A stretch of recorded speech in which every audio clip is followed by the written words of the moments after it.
ప్రస్తుతం జరుగుతున్న లోక్సభ ఎన్నికల్లో నువ్వా నేనా అనే స్థాయిలో పోరు జరుగుతున్న స్థానాల్లో హైదరాబాద్ ఒకటి. నిజానికి ఇక్కడ ఎప్పుడూ వార్ వన్ సైడ్ లానే ఉండేది. కానీ ఈసారి మాత్రం ఫైట్ చాలా టఫ్గా ఉంది. అందుకు కారణం పార్టీలు కాదు, బరిలో ఉన్న అభ్యర్థులనే చెప్పాలి. హైదరాబాద్ లోక్సభ నియోజకవర్గం నుంచి ప్రత్యర్థులుగా బరిలోకి దిగుతున్న ఏఐఎంఐఎం అధ్యక్షుడు అసదుద్దీన్ ఓవైసీ, బీజేపీ అభ్యర్థి కొంపల్లి మాధవి లత గురించి ఇవాల్టి పోరు ప్రముఖుల్లో చూద్దాం.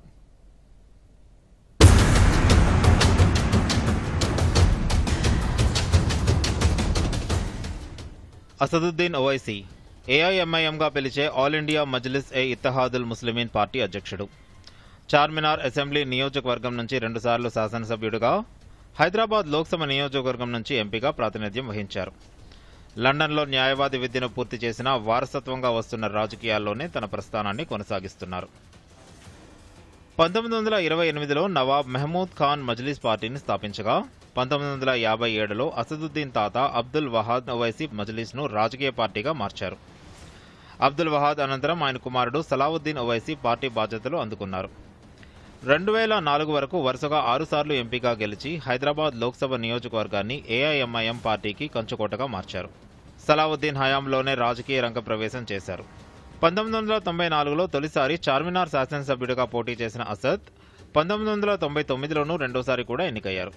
ఆ తర్వాత 2004 నుంచి హైదరాబాద్ నుంచి లోక్సభకు పోటీ చేస్తూ ఇప్పటిదాకా 4 సార్లు ఎంపీగా ఎన్నికయ్యారు. రాజకీయంగా తాను బలపడుతూనే పార్టీకి జాతీయ స్థాయిలో గుర్తింపు తెచ్చుకునేందుకు కృషి చేశారు. పార్టీని మహారాష్ట్ర, కర్ణాటకతో పాటు బీహార్, బెంగాల్, యూపీ వంటి రాష్ట్రాలకు విస్తరించారు. 5వసారి లోక్సభ ఎన్నికల్లో పోటీ చేస్తున్న అసదుద్దీన్ ఓవైసీ ఈసారి బీజేపీ నుంచి పోటీ చేస్తున్న కొంపెల్ల మాధవి లత నుంచి గట్టి పోటీని ఎదుర్కొంటున్నారు.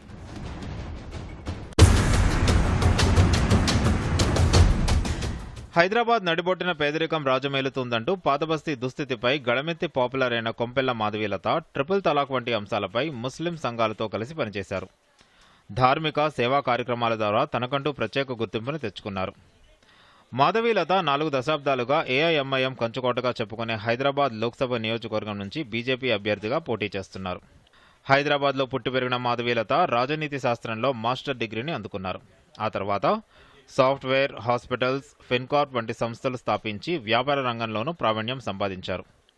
ఎన్సీసీ క్యాడెట్గా, క్లాసికల్ సింగర్గానూ మాధవి లత ప్రతిభ చాటారు. అయితే సామాజిక సేవా కార్యక్రమాలు, ధార్మిక కార్యక్రమాలతోనే ఆమెకు ఎక్కువగా గుర్తింపు పొందారు. లోపాముద్ర చారిటబుల్ ట్రస్ట్, లతా మా ఫౌండేషన్ ద్వారా అనేక సేవా కార్యక్రమాలు కొనసాగిస్తున్న మాధవి లత గోశాలతో పాటు భారీ యజ్ఞశాల ఏర్పాటు చేసి ఆధ్యాత్మిక కార్యక్రమాలు నిర్వహిస్తున్నారు. ముఖ్యంగా పాత బస్తీలో సమస్యలపై ఎప్పటికప్పుడు స్పందిస్తూ సోషల్ మీడియా వేదికగా పాలకులను నిలదీశారు. అసదుద్దీన్ ఓవైసీ విధానాలను తీవ్రంగా వ్యతిరేకించారు. ప్రధానమంత్రి నరేంద్ర మోదీ ప్రసంగాలు, పాలనా స్ఫూర్తితో బీజేపీలో చేరిన మాధవి లతకు అనూహ్యంగా హైదరాబాద్ లోక్సభ అభ్యర్థిగా టికెట్ దక్కింది. హైదరాబాద్ లోక్సభ స్థానానికి తొలిసారిగా పోటీ చేస్తున్న మహిళా అభ్యర్థి కూడా మాధవి లత కావడం విశేషం. ఇక టికెట్ ఖరారైనప్పటి నుంచి తనదైన శైలిలో ప్రచారం చేస్తున్న మాధవి లత ఈసారి అసదుద్దీన్కు గట్టి పోటీ ఇవ్వడం ఖాయమని చెబుతున్నారు రాజకీయ విశ్లేషకులు.